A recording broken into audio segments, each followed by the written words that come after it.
Hi, my name is Michelle Savoy, and I'm going to do a quick walkthrough with you about how to use the Assignable time calculators.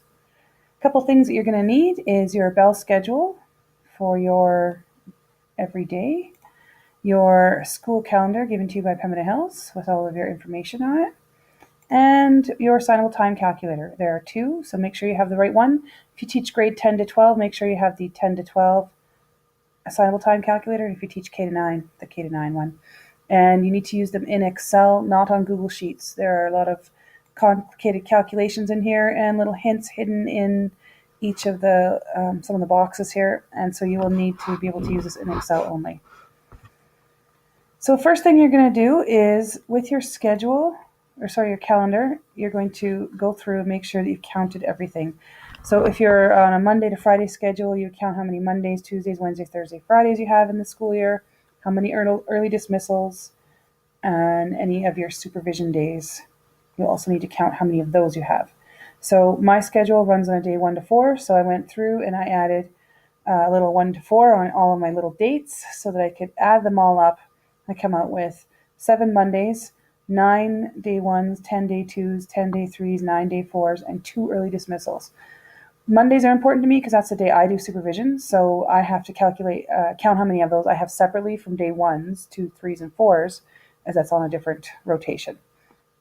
So you would do that for every single day that you work in the school year, and then make sure that you have all the totals for the school year. Then you can come back to your file. I'm going to use the K to 9 one, but I'm going to show you the difference between the two. The 10 to 12 one has the same front homepage of our summary, where you can access with the blue links to each of your individual days in your 2 semesters or the months in your school year. Or you can do this along the bottom, where you can just scroll along the bottom to access whatever day you need. You'll notice that there's up to 6 days, or it runs Monday to Friday, so you can decide based on your schedule. It's pretty flexible. And then you also have a couple early out days, as well as your second semester in there.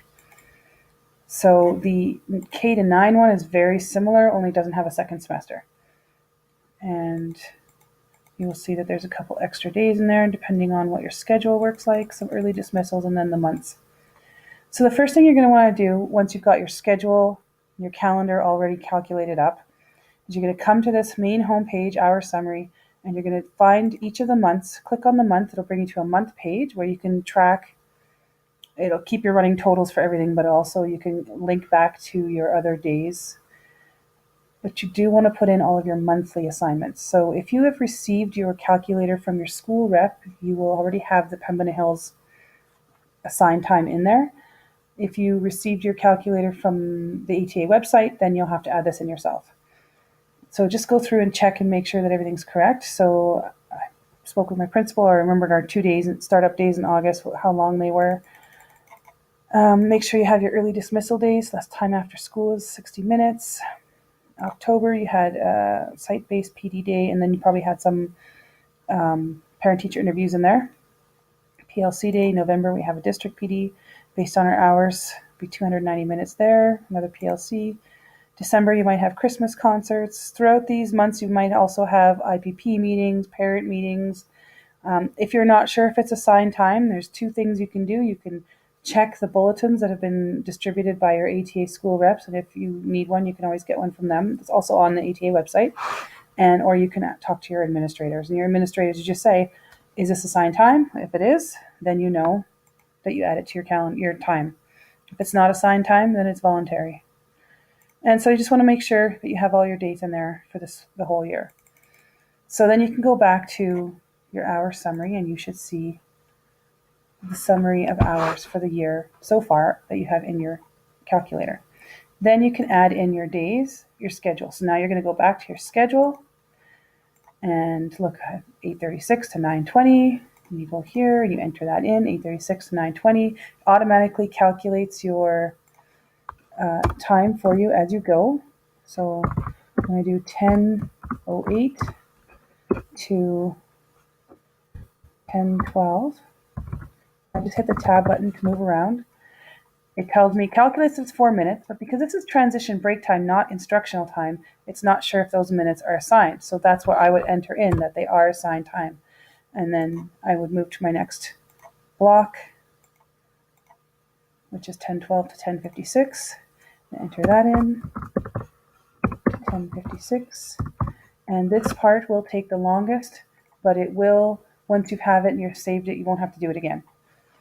So you do that for each day. Now this is going to be exactly the same for my day 2. My schedule doesn't actually change in terms of minutes that are and times. So I can actually just copy this. I would highlight it all, hit Control C or right click, copy, and then come over here and hit Control V or right click paste, and everything's entered in there. The only thing I'll have to add in again is my assigned time minutes for my breaks. So I'm going to enter all that in for me for day 1, 2, 3, 4. Then I'm going to go and scroll over and I'm going to add an extra day. And for me, my extra day is going to be my Mondays that I have supervision. So I put in my supervision time from noon to 12:30. It automatically calculates it at 30 minutes. I type in 30 minutes to make sure that it's calculated into the assigned time. And so I have entered in my supervision time.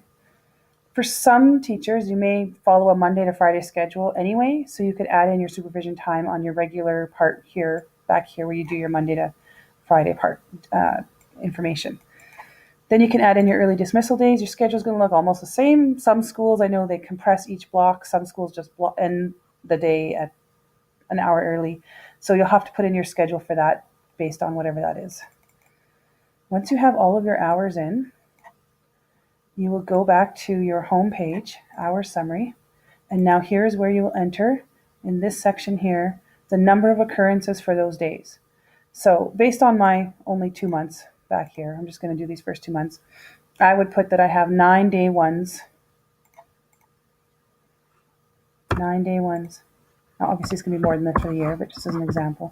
And you will see that it'll start and calculate all of those things. My day 2, my extra days are my supervision days, and I had 7 of those.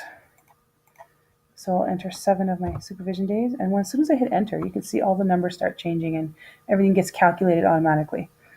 Early dismissal days, I had 2 of those for the month, and then you would see if I had my schedule in there, everything automatically adds up. And there you'll see your totals. Total instructional time. It'll automatically, if you're part-time, prorate. It'll be obvious through the calculations will figure out you're not full-time, and it'll prorate what your assigned time should be. It'll calculate everything for you. So here I can see my total annualized assigned time, total other assigned hours, my total assignable time, total assignable time remaining. If I've put everything into there, it will tell me how much time I have left to reach the 1200 assigned time. That should cover most of the basics. Again, remember you can always click on the little boxes to find out a little bit more information. If you need any more help with anything, just email me, michelle.savoy@phrd.ab.ca, or contact your school rep or an EPC rep in your area. Hope this helps. Thank you.